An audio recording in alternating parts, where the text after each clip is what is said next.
America ने Iran से सबसे सुरक्षित खार्ग आइलैंड पर अब तक का सबसे बड़ा अटैक किया है। ट्रंप ने खुद सोशल मीडिया पोस्ट के जरिए इसकी जानकारी दी। ट्रंप के मुताबिक अमेरिकी नेवी ने एक बहुत बड़ी सैन्य कार्रवाई को अंजाम दिया।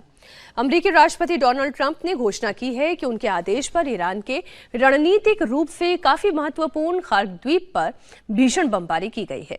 इस हमले के बाद वैश्विक राजनीति और तेल बाजार में हलचल है। खार्ग पर हमले से पहले पेंटागन ने 3000 मरीन और नेवी के जवानों को तैनाती के आदेश जारी किए हैं। इसके बाद यह एक्शन हुआ है। हमले के बाद ट्रंप ने भी ऐलान किया कि खार्ग पर हुआ अटैक मिडिल ईस्ट के इतिहास में हुए तमाम अटैक में से सबसे महत्वपूर्ण है।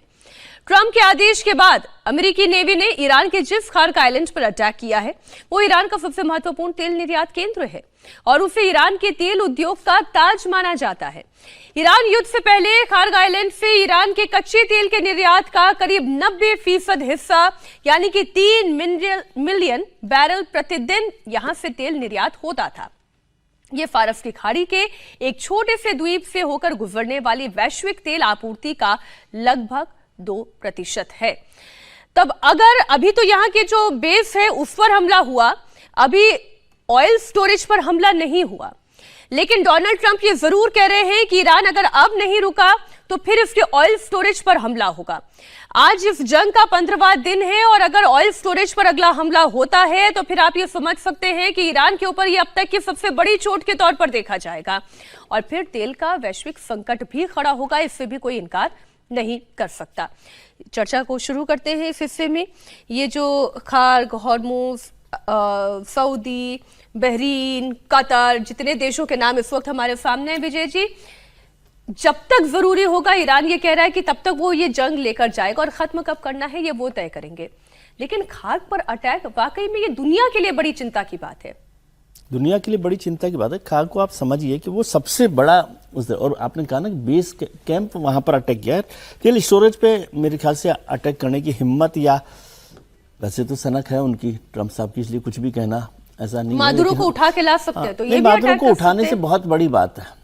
तेल पर स्टोरेज पर अटैक करना पूरी दुनिया में एक तबाही का वो होगा कि किस तरह से, इसलिए उसको मादुरो तो बहुत उसका छोटा सा हिस्सा, सब झुलसेंगे इसमें। हाँ, सब झुलसेंगे, सब परेशान होंगे। और ईरान की बात जैसे प्रोफेसर साहब ने शुरुआत में भी की थी, वो तबाही के उस दौर पर पहुंच गया जहां से उसको निकलना बहुत मुश्किल काम होगा। लेकिन वो इसमें पीछे नहीं हटना चाहता क्योंकि उसको एक पूरा जो लड़ाका दिमाग है खामनेई साहब का और जो मोस्तबा जो रहे, और मोस्तबा के लिए मैं कल भी चर्चा कर रहा था कि लोग कम उनको शायद जानते हैं, जो पहले खामनेई थे उनके पिता, उससे ज़्यादा कट्टर वो हैं विचार के तौर पर, और उनसे लड़ना ट्रंप के लिए उससे भी ज़्यादा मुश्किल काम होगा। वो कहीं तक भी जा सकते हैं, किसी भी हद तक जा सकते हैं, जैसे ट्रंप किसी हद तक जा सकते हैं उसी तरह से मोस्तबा खामनेई किसी भी हद तक जा सकते हैं।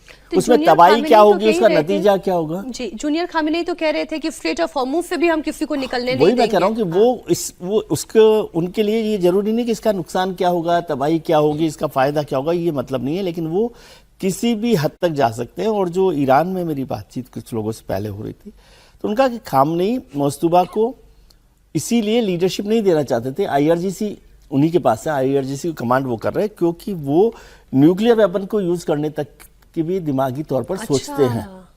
तो इसलिए मोस्तबा से लड़ना ट्रंप साहब को थोड़ा सा बेहतर तरीके से सोचना पड़ेगा। ये दुनिया को किसी और दूसरी तबाही पर ले जा सकता है और उसमें भले ही ईरान खत्म हो जाए, मैं ये नहीं कह रहा कि ईरान कोई ताकतवर बन जाएगा या नहीं होगा। और इसलिए आप सोचिए कि खामनेई को जाने के बाद भी कोई सत्ता परिवर्तन की जो एक्सरसाइज थी ट्रंप की वो कहीं पर कामयाब होती नहीं दिख रही, बल्कि सिरे चढ़ नहीं रही है। कामयाब होना तो दूर की बात है। और वो तो तब है कि जब ये कहा जा रहा है कि मोस्तबा घायल है या कुछ और परेशानी है, आंख में चोट है, उनका जो भी है तब है। यदि वो एक्टिव होते तो हाँ, इसलिए मोस्तबा से लड़ना जो उनके फादर खामनेई से लड़ने से ज्यादा मुश्किल है।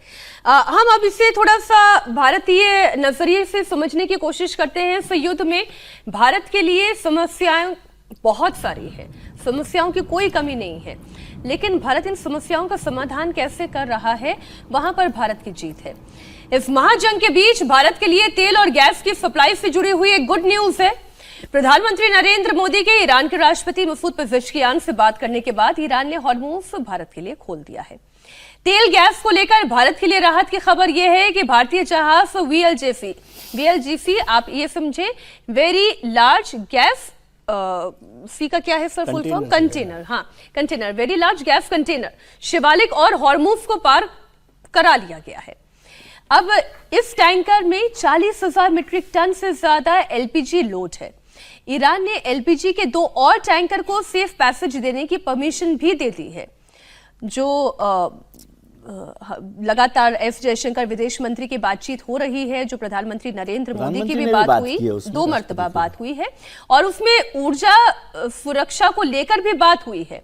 ये मैं एस जयशंकर का पोस्ट पढ़ दूं। Had another conversation with Iranian Foreign Minister Abbas Araghchi yesterday night to discuss bilateral matters and also BRICS related issue। तो लगातार ये टॉकिंग टर्म्स बने हुए हैं। भारतीय नेवी अरब सागर में अलर्ट मोड पर है। ईरान से बात करने के बाद नेवी का वॉरशिप टैंकर को सुरक्षा भी दे रहा है। युद्ध के इस मुहाने पर खड़े इस इलाके में भारतीय तिरंगे वाले जहाज का निकलना भारत की बड़ी कूटनीतिक जीत के तौर पर भी देखा जा रहा है। शिवालिक के बाद एक और ऑयल से भरा हुआ जहाज भारत आएगा, जिसका नाम नंदा देवी है। वो भी बहुत जल्द भारत पहुंचेगा। अब बाकी बचे हुए 23 भारतीय जहाजों के भी स्ट्रेट ऑफ हॉर्मुज पार कर भारतीय बंदरगाहों तक पहुंचने का इंतजार किया जा रहा है।